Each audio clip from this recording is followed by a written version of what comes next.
Yakutia, February 2021. Temperature, 63 degrees. Daylight, 2 hours. Distance from the nearest city, 9 days by sled. In a village where there are no more children, nor barking dogs, a trail of footprints leads to a cabin with a crooked chimney. Everyone has already left. Everyone, except one. Yevgeny walks slowly through the snow that swallows his ankles. He wears a coat without a zipper, a worn-out hat, and hand-sewn trousers. In the village, they said he had lost all sense of reality, that he was letting himself die slowly. That winter, a stranger arrived. Pavel, geologist, technical clothing, drone, generator, plane. He laughed at the cabin. He slept in the trailer. On the 4th day, the smoke stopped rising. On the 5th attempt, the glass in the door cracked. And on the 6th, Pavel knocked on the door of the man they called a relic. Yevgeny didn't speak. He just opened the door, and the frozen world was divided between those who leave and those who remain. Before Pavel, before the helicopter, before the storm, there was silence. Yevgeny lived in the last hut north of the village of Kadistir, one of the most inhospitable regions of Yakutia. His neighbors, few and elderly, spent their days indoors, listening to battery-powered radios and waiting for the next shipment of supplies. When the younger children left for the city, there were no farewells, only doors closed with crossed planks. That same year, the local school became a warehouse. The clinic was sealed off. The grocery store froze from the inside out. One by one, the residents succumbed to the city's logic. Central heating, constant electric light, food on shelves. But not Yevgeny. Not out of stubbornness, nor out of pride. He simply saw no point in running. He woke up every day in the dark. He made a fire in the wood stove using sawdust and old paper. He hunted silently, always on foot. His tools were old, rusty, but reliable. He had learned to repair what broke with pieces of other broken things. The refrigerator was the floor itself, the water, melted by hand. "Is this life?" whispered one of the last to leave as he packed his bags. Yevgeny did not respond. The villagers began to call him the one who stayed, sometimes with pity, sometimes with scorn. On the only occasion the supply helicopter landed that month, one of the soldiers remarked, looking down, "That one won't last another winter.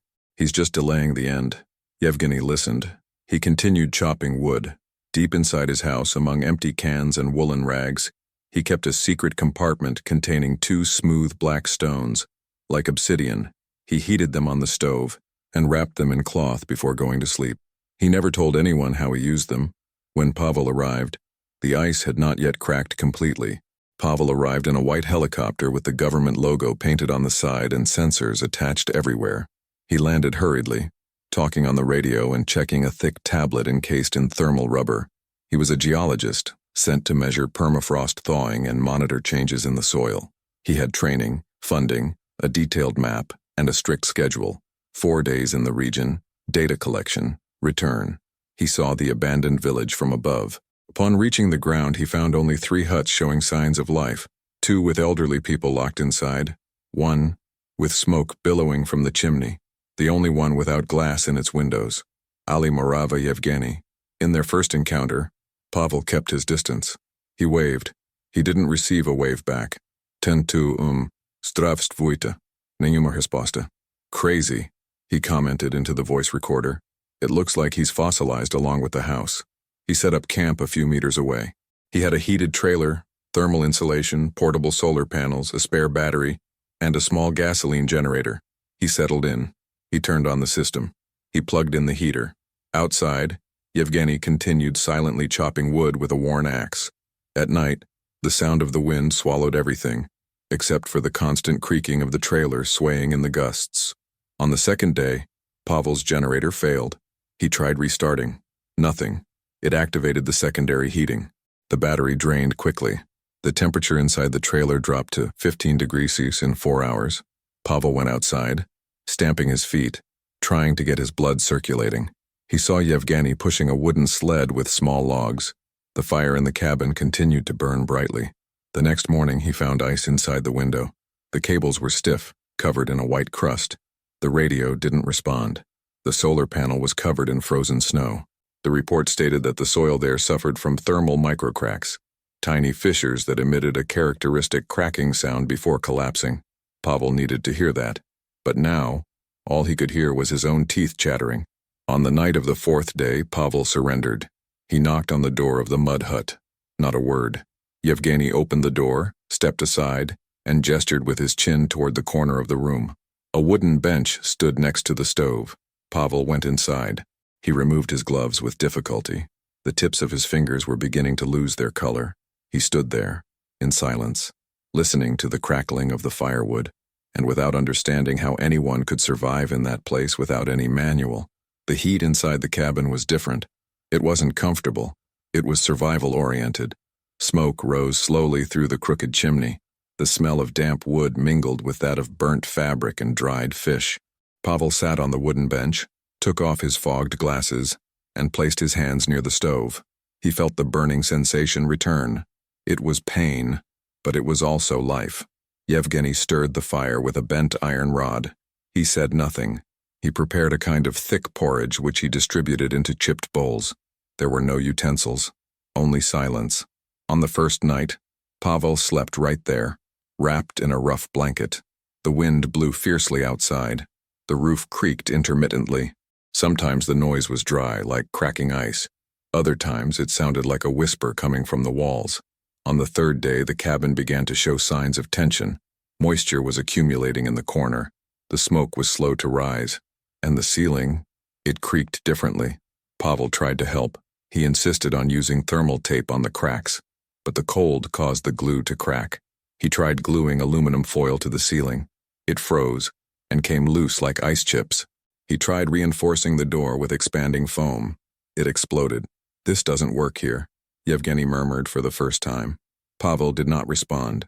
On the hard-packed earth floor, next to the stove, there were circular burn marks, as if stones had been heated and rotated there. Pavel noticed this, but he didn't ask. As the days went by, the two fell into a rhythm. One would wake up before the other and prepare the fire. The other would search for signs of ice on the roof. They took turns tending the stove, sharing the blankets and keeping silent, until the first real night came. The wind changed direction. It went straight in through the base of the door and made the outer canvas vibrate like a candle about to tear. One of the walls made a long cracking sound like wood twisting under its own weight. The smoke receded up the chimney. It began to fill the room. The heat turned to fog. My eyes burned. The wet firewood hissed in the low fire. Yevgeny grabbed a cloth and began to seal the bottom of the door. Pavel ran to the entrance and tried to prop up a piece of furniture from the inside.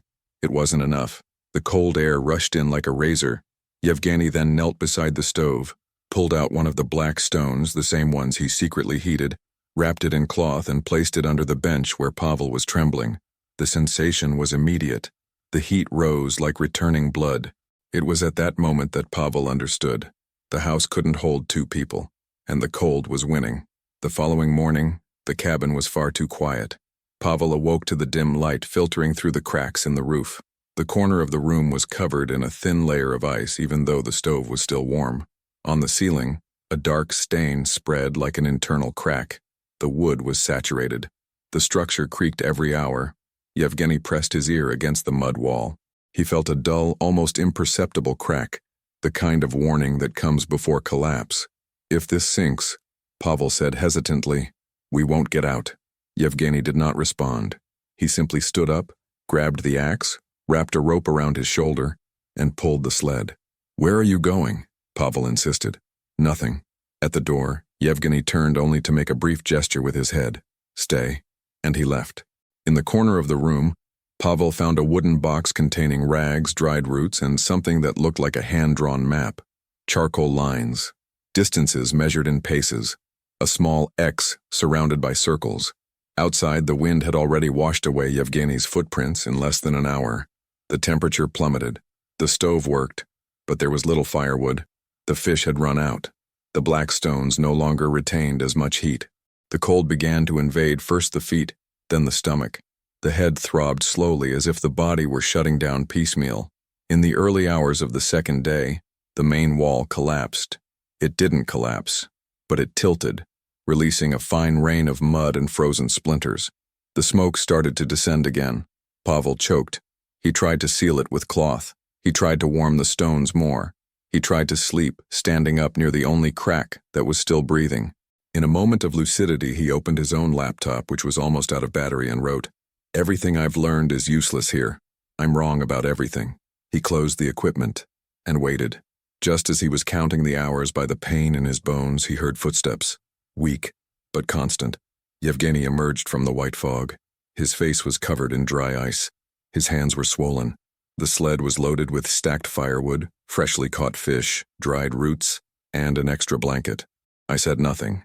He went inside, looked at the ceiling, and began to prop up the wall with pieces of damp wood.